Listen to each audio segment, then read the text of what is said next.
Le temps qui passe laisse derrière nous des histoires qui sont bien différentes des nôtres. Pour ne pas oublier les traces du passé, Sylvie Potvin part à la recherche de ses aînés qui ont tant à nous raconter. Des souvenirs de la vie d'autrefois au Kamouraska, c'est ce que vous propose Mémoire vivante.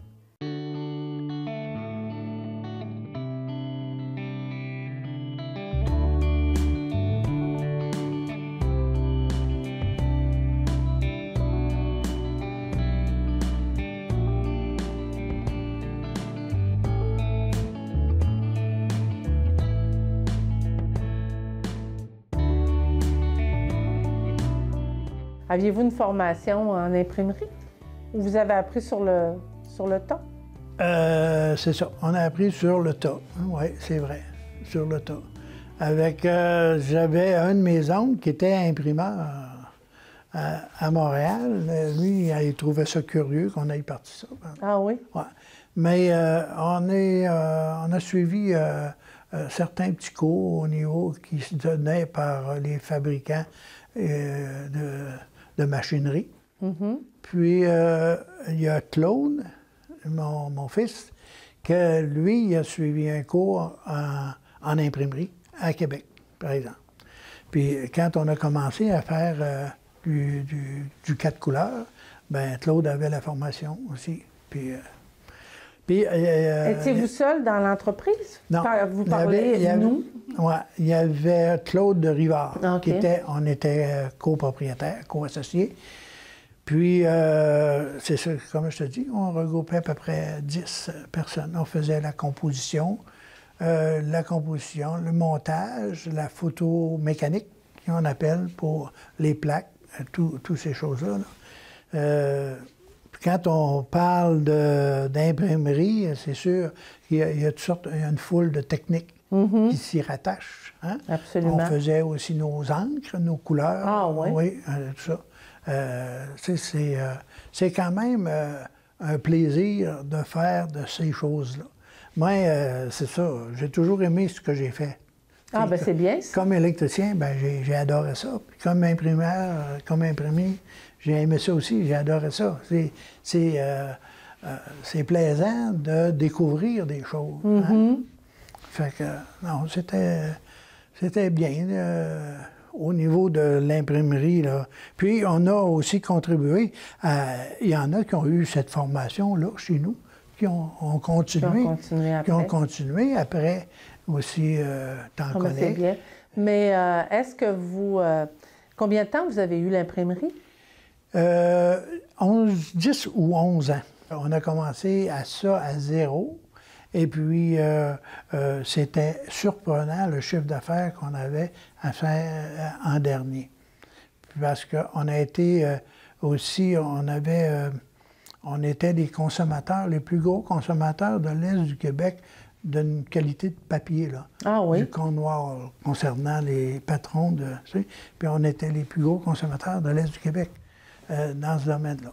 Ça veut dire que ça a très bien fonctionné pendant... Oh oui, parce qu'il y a été un temps où on marchait à deux chiffres. Ah oui? Oui. Tu sais, on mixait ça, on augmentait le nombre d'heures par jour, puis on faisait marcher les presses aussi la nuit. Une partie qu'on arrêtait la nuit, là, mais on commençait très, très tôt le matin. Fait que les presses s'arrêtaient à peu près 2 ou 3 heures la nuit. Pour se reposer. Pour se reposer. Puis on a aussi, on avait la photocomposition. Puis dans l'histoire, on a fabriqué aussi, le journal, le Placoteux. Ah, le Placoteux vient de l'imprimerie. Vient de l'imprimerie. Pendant 4 à 5 ans, 4 ans, on ne s'est jamais couché le vendredi. Hein? Pour pouvoir sortir le journal? Oui, ouais? pour pouvoir... Ouais.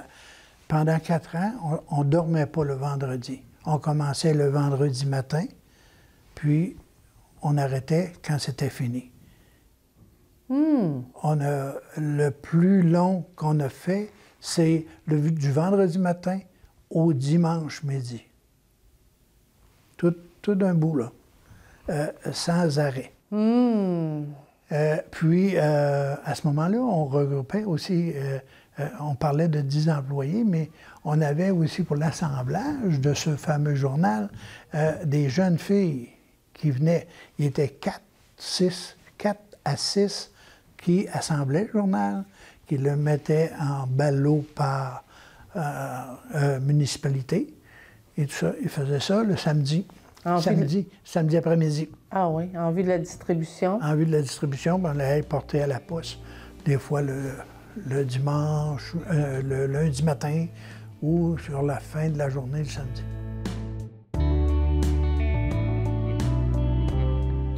J'ai été aussi un des premiers au niveau de l'Association des gens d'affaires du comité provisoire. Il y avait eu un comité provisoire de formation pour faire une association de marchands, qu'on appelait Association de marchands à Saint-Pascal. Le président de ça, c'était M. Camille Dumais. Puis, on siégeait, on se posait la question comment faire pour faire une association et tout ça. Puis, l'association s'est faite. Fait que là, nous autres, comme on était au comité provisoire, on est devenu premier directeur dans l'association des gens d'affaires. On avait demandé à un individu, un individu, oui, mais une firme de consultants à Rivière-du-Loup, la firme Castel-Riant, de regarder les possibilités de concentrer notre publicité pour avoir des meilleurs taux, des meilleurs prix, soit à la télévision, à la radio, les journaux et tout ça. Fait qu'on lui avait donné un mandat de réaliser ça. Puis lui, il a subi son mandat. Puis il est revenu devant nous autres. Puis il nous a dit, vous n'avez pas assez de volume de publicité pour que les prix soient intéressants. Fait qu'il n'y a aucun des médias qui sont prêts à vous donner des escomptes de volume. Fait qu'il dit, c'est ça, j'ai quasi failli à la tâche. Il dit, ça fait que, il dit, vous m'en voudrez pas, mais il dit, c'est ça. Fait que moi, en arrière, j'ai levé la main, j'ai dit, Monsieur l'évêque, j'ai dit, on pourrait extensionner votre mandat un peu pour qu'on puisse regarder les autres possibilités. Parce que nous autres, à l'imprimerie, au début, on avait présenté un projet de faire un journal local. Puis, on n'avait pas les fonds suffisants pour préparer un journal. Puis, on n'était pas admissible non plus à des subventions, vu qu'on était un organisme à but lucratif. Si on avait été un organisme à but non lucratif, bien peut-être qu'on aurait eu. Ça fait que, à M. Richard Lévesque, j'ai dit, on extensionnerait votre mandat. Bien, il dit, vous pouvez l'extensionner, mais il dit, on ne pourra pas. Fait qu'il dit, c'est correct. Il dit, je peux y penser pendant une quinzaine de jours, là. Il dit. Ça fait qu'après la réunion, moi, je lui ai dit, M. Lévesque, j'ai dit, si on partait un journal avec l'Association des gens d'affaires, à ce moment-là, il y a plusieurs personnes là-dedans. Puis, il dit, ça a du bon sens. Puis là, on regarde le projet qu'on avait, nous autres. Puis, lui avait déjà une entreprise d'éditeurs. Il éditait des livres. Fait que, il était organisé pour la composition de journaux, puis tout ça. Fait qu'il dit, ça a du bon sens. Il dit, je vais reproposer ça.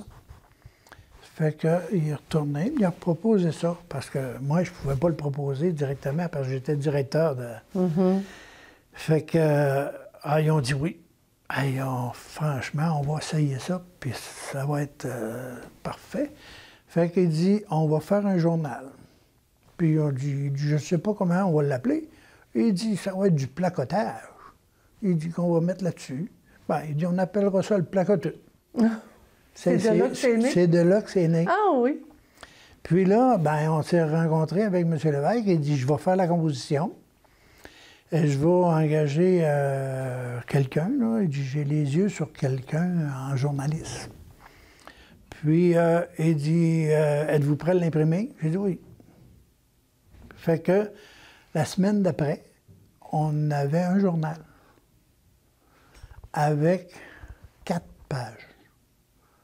Une feuille, 11-17, pliée, format tabloïd, là, pliée, puis 4 pages. C'était le premier placoteux. Ah oui, c'est comme ça que le placoteux est né. C'est ça. Il avait engagé un journaliste qui était Michel Vien. Ah oui. Michel, c'était un gars...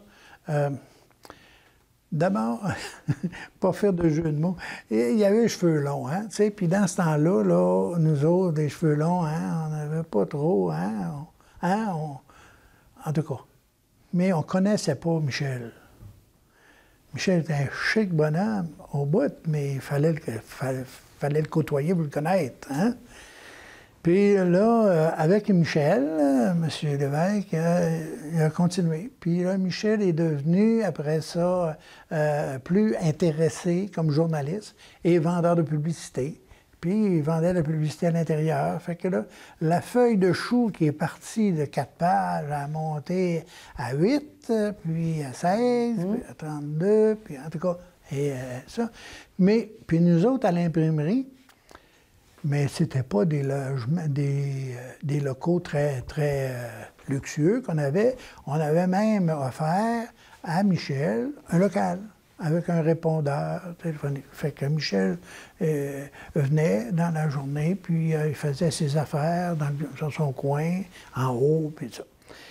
Et à un moment donné, Michel me dit, moi, je viendrais des fois la fin de semaine pour travailler, puis tout ça, mais j'ai pas de clé chez vous. Ah, ouais.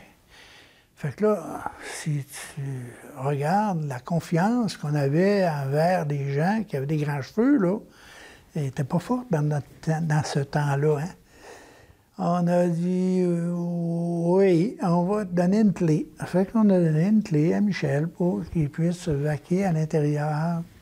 Puis, ça a continué comme ça, puis ça a toujours progressé un peu jusqu'au temps où il y a eu un petit bureau là, qui a été aménagé par l'Association des gens d'affaires. Puis on l'a fait pendant 4 ou 5 ans. Ah oui. Puis on était un des gros consommateurs de format de papier 11-17 aussi, parce qu'on achetait ça à 500 000 à 1 million de feuilles. Mm-hmm. Fait que, mais un jour, on a dit, c'est votre dernier journal que vous faites cette semaine. La semaine prochaine, il sera fait ailleurs, sur un format tabloïd. Ça nous a pris un peu. On aurait pu arrêter les presses et dire, bien, cette semaine n'aura pas. Hein? Mais non, on était plus professionnels que ça. On a continué. Puis, on a donné... Puis, on a continué, par exemple, à faire la composition jusqu'au temps où l'association s'est organisée. Puis elle a fait... c'est un peu ça, en tout cas. On pourrait aller dans les détails là, pour faire l'histoire du journal, mais c'est un peu ça. C'est une belle histoire. Ben oui. Puis le placoteux continue, puis l'association des gens d'affaires aussi. Aussi. Puis le placoteux est en bonne situation, l'association aussi. Très bien. C'est quand même bon. Mm-hmm. C'est ça, l'histoire de...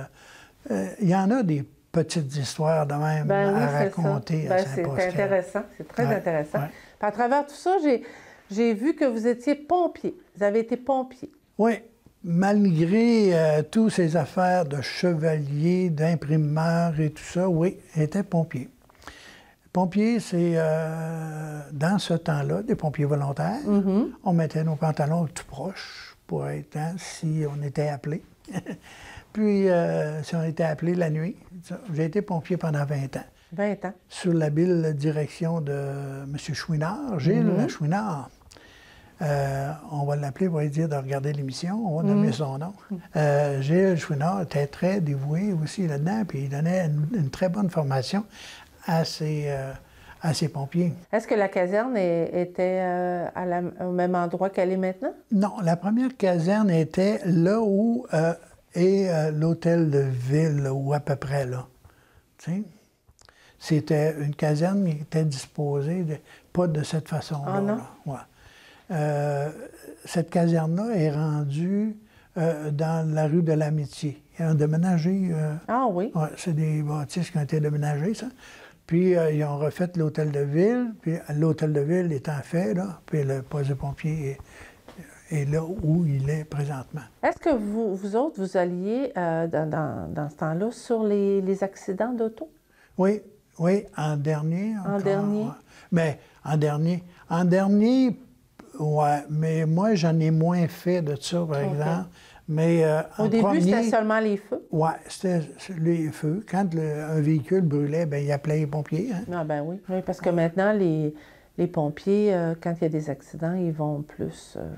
ils vont automatiquement, eux autres aussi. Oui, oui, oui. Ils sont appelés par le 911, puis tout ça. Bien, la marche à suivre n'est plus la même. Hein? Ouais. La formation est différente aussi. La formation est différente aussi, c'est sûr que la formation du temps, c'était le temps. Mm-hmm. Ouais. Et puis après l'imprimerie, oui. c'est quoi vous avez décidé de faire? Après l'imprimerie, j'ai appliqué parce qu'on avait fermé l'imprimerie. Mm-hmm. Puis, j'ai appliqué comme représentant en assurance pour Promutuel.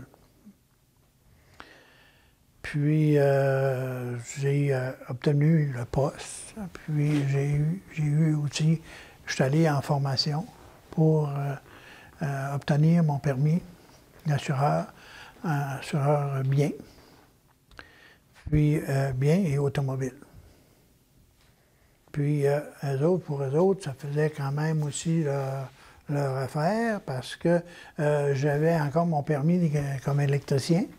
Puis, je pouvais aussi faire des inspections plus adéquates dans les risques, au niveau des risques. Sûrement. Ouais. Fait que là, ben, j'ai performé un peu là-dedans, dans ce domaine-là, parce que quand on m'a donné un territoire, j'ai exploité pas mal le territoire. Puis c'est là que j'avais obtenu la formule excellence de Promutuel. J'ai obtenu comme premier représentant de l'Est du Québec. Mm-hmm. Puis le 6e au niveau provincial. Tu sais, ça flatte un peu son orgueil, un peu. Tu sais, mais quand même, j'ai aimé ça aussi, faire ça. Puis on a eu aussi beaucoup de formations. On a eu la formation au niveau assureur, tu sais. Puis on a eu aussi de l'information au niveau informatique parce que je suis arrivé, moi, puis pas longtemps après, on a instauré l'informatique, puis ça. Puis c'est drôle parce qu'il y en a qui ont eu un peu de... Ça les a énervés un peu parce que je connais quelqu'un qui était... il était à l'emploi, puis ça le travaillait un peu de dire que... Ça le stressait? Ça le stressait beaucoup, assez qu'il a laissé l'emploi. Ah oui? Ah oui. Mais faut suivre un peu le courant. Oh! Quel beau jeu de mots avec l'électricité. Ouais. Mais c'est ça, ça veut dire que ça aussi, vous avez aimé. Faire de l'assurance. Oui, j'ai bien aimé ça. Puis aussi, il y avait un beau groupe. C'était plaisant à travailler aussi. Ici, une belle équipe de travail. Une belle équipe de travail, oui. Puis en même temps, bien, vous avez appris aussi à faire des nouvelles choses à travers tout ce que vous avez fait depuis le début. Vous avez toujours appris des nouvelles choses. Oui, tu voudrais que je te raconte un peu. Hein? Je faisais des farces un peu avec ça, puis je disais, tous ces emplois-là se rattachent. Hein? Bien, sûrement. Puis tout le monde se demande comment ils peuvent se rattacher. Bien, c'est facile. C'est qu'en électricité, on peut mettre les gens au courant. Hein?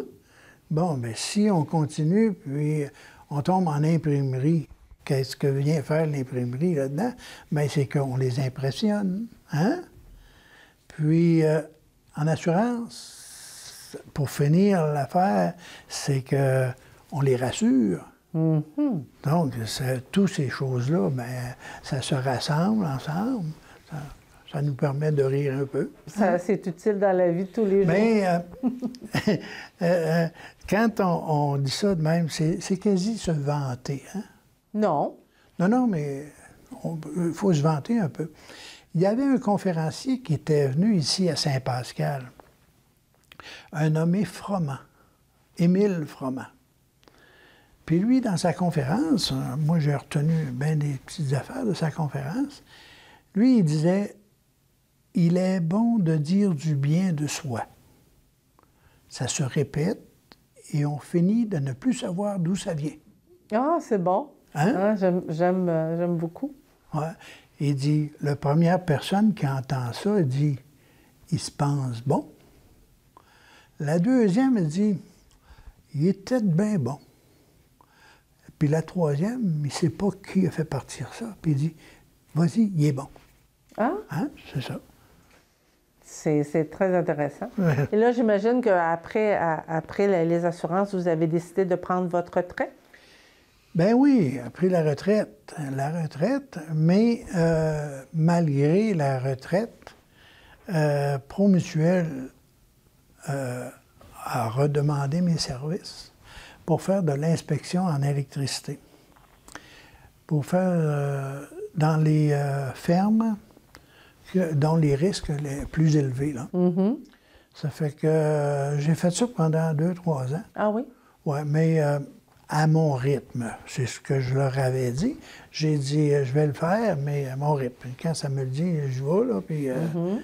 tu sais, il y a des fois qu'on dit, bien, ça me tente plus ou moins, mais j'ai fait ça, puis j'ai aimé ça. Sûrement. J'ai aimé ça. Puis il y avait ciblé, les autres, des risques, puis on faisait ces risques-là, puis je faisais ça avec le préventionnisme de Promutuel. Gilles Lavoie, je sais pas, peut-être que tu connais. Et puis, à travers ça, vous vous êtes occupé aussi de la télévision communautaire du Kamouraska. C'est vrai, il ne faut pas l'oublier, cette pauvre télévision communautaire. Non, cette pauvre télévision, c'est pas un bon terme, hein? Non. C'est gentil. Ouais, la télévision, oui, j'ai été président de la télévision communautaire. On a rencontré aussi quelques embûches. Un petit peu lorsque la télévision là, faisait du direct ici à Saint-Pascal, puis lorsque le diffuseur a dit du jour au lendemain, il n'y aura plus de diffusion. Fait qu'à ce moment-là, nous autres, ici, on a élaboré un autre programme, Puis, c'est de là qu'est partie l'idée de s'appeler TVCK, la télévision communautaire du Kamouraska. Fait que, veut pas, ça agrandissait notre territoire et tout ça. Et ça l'a... pas froissé, mais ça l'a donné un peu d'étincelle, un peu, à notre haut diffuseur qui était Vidéotron. Puis là, ils nous ont rencontrés, puis puis ils se posaient la question, c'est quoi qu'on voulait faire avec ça, puis ça. Fait qu'on a discuté de bien des choses avec Vidéotron, puis c'est là qu'est devenue une entente de producteurs. Parce que l'Apocatière, les studios de l'Apocatière fermaient à ce moment-là. Puis là, à ce moment-là, on donnait le service de production à la grandeur du Kamouraska. Fait que je pense que c'est à partir de là qu'on a accordé les violons, là. Puis ça a continué. Puis au début, par exemple, lorsque j'avais accepté la présidence, au niveau de la finance, je dois vous dire que c'était pas haut, trop. Fait que avec les efforts de Mme Lapointe aussi, Ghislaine Lapointe, qui n'aurait beaucoup à dire sur la télévision, on a essayé de remettre en situation la télévision. Puis je crois qu'à l'heure actuelle, je pense que la télévision est là pour demeurer, est là pour donner un très bon service. Puis, si on regarde, puis quand on jase aussi avec au Populo, là, je pense que les émissions sont appréciées, les émissions sont prises. Je ne sais pas si vous faites des enquêtes de code d'écoute, là, mais je pense qu'en général, les gens aiment aller sur ma TV puis regarder les émissions qui sont faites par TVCK. Mais ce serait peut-être bon aussi que les émissions faites par TVCK soient de plus en plus identifiées. Ce serait bon. Hein, de prendre encore un peu plus sa place. J'aime ça. C'est quoi vos plus belles réussites dans votre vie, M. Paradis? D'abord, c'est les enfants. C'est nos enfants. C'est la vie de couple. Parce qu'on s'est mariés en 62. On est encore là en 2019. Oui, hein, c'est ça, 2019. Ça fait quand même plusieurs années. C'est bien, c'est ça. Et au niveau du travail, c'est comme je vous l'ai dit tout à l'heure, je pense que tout a été agréable. Enfin, il y a eu des embûches. Il y a eu des temps où c'était un peu plus sombre. Mais par contre, ça a été agréable. C'est agréable. On ne peut pas dire... J'ai aimé le monde avec qui j'ai fait affaire. Fait que c'est là, hein? Je pense que c'est la clé de tout ce qu'il faut avoir pour passer une bonne fin de vie. Bien, merci beaucoup, M. Paradis. C'est très agréable. Très bien.